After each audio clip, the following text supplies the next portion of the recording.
everyone should be taught CPR.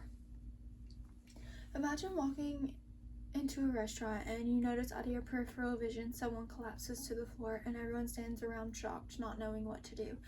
Now imagine if somebody knew what to do and they were able to potentially save this person's life until medical professionals could arrive. This is what CPR is used for every day. It's been around since the 1960s, and healthcare professionals use this multiple times a day. As I currently work in the healthcare field, I can attest that this technique does work and it can save lives. CPR education should be a worldwide requirement because it can increase survival rates at once, strengthen community safety, and emergencies can happen anywhere and everywhere. First, we will dig into the issue regarding why people don't know CPR. Next, we will learn about the results of CPR, and lastly, we will go over how to grow the skill and knowledge of CPR. So first, we're going to talk about why people don't know CPR. There's a huge lack of training regarding CPR. People have these ideas around it. They think they're going to injure someone worse or harm them worse, and there's also an uncertain feeling in an emergency. If someone has not been taught or knows how to do CPR, they're not gonna be eager to help somebody in that situation. In the survey by American Heart Association, it states lack of training or knowledge on how to perform CPR was the number one reason why 60% of respondents said they would not perform cardiopulmonary resuscitation, with 3 in 10 citing a fear of harming or hurting someone or facing legal consequence. This shows that people are not going to jump into a situation. They're scared that they may be sued or that they're going to hurt the person worse. Next, we're going to talk about the results of no CPR or a delay in medical care or CPR. There's decreased survival rates, and it can also increase the long-term effects and the quality of life for that person. The brain can only go about 2 to 4 minutes without oxygen before there's brain damage.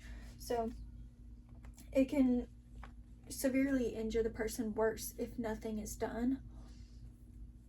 In the article, CPR Facts and Statistics, survival rates varied significantly depending on who witnessed the event. Patients whose arrests were witnessed by a bystander were over 3 times more likely to survive than those whose arrests were unwitnessed at all. And those witnessed by a 911 responder were nearly 4 times more likely to survive because they're giving medical attention to this person. In the article, Infants Survive 35 Minutes CPR After Pneumonia-Induced Cardiac Arrest, it says, although there's a high risk of brain damage when oxygen supply, hence blood supply, is cut off for even a few minutes, the child has recovered well. So a 75-year-old day child survived CPR. This is not to say that they might have complications in the future, but this life was saved due to CPR being performed.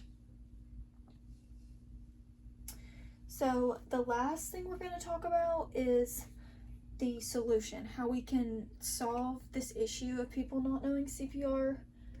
Education is the number one factor. We have to teach people about it and educate them. Workplace is one of the best places to do that. Your workplace is always telling you information about work and different things. So if we encouraged people to pursue a CPR class, then it would be beneficial. And also hands-on training. A lot of CPR classes are hands-on, but by doing this, people get a better experience, and a lot of people are hands-on learners, so they need to do it to remember it. And that is why CPR classes are encouraged every 2 years to keep up your license so that people can remember to do this. In the article, Comparison of Recertification Methods on CPR Quality, it says the same study also found that students who trained with voice-assisted mannequins performed better compressions, depth, hand placement, and ventilations than those who were traditionally trained. Hospitals have this already, of course, but it'd be nice if workplaces would provide that as well. And even if they just brought in someone who had the knowledge to teach others about it that were interested.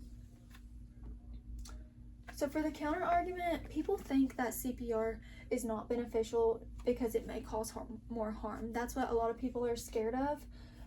Ian Jerd said, "The doctors were amazed that I didn't have any brain damage despite not breathing for 25 minutes. And that's all down to him. I owe him my life." He's referring to his friend Dave Mills. Jerd is 77 years old, and he went into cardiac arrest during a badminton game with his friend Dave Mills. He knew CPR, and he performed it on him until the ambulance got there and provided further care, and this saved his life in the end. So, in conclusion, in the end, CPR is more than a technique. It's an accessible tool that anyone can learn. When more people are trained in the skill, survival rates are better, communities feel safer, and people can expand their knowledge to help others. Emergencies aren't going away, and we can't always wait on a healthcare professional or an ambulance to arrive. Why would you not want to take one step closer or one class to try and help save a life in the future? As Eliza Pierco said, you don't have to be a doctor, nurse, or paramedic to save a life. You have to have the skills and the confidence to act. You can truly make a difference. Thank you.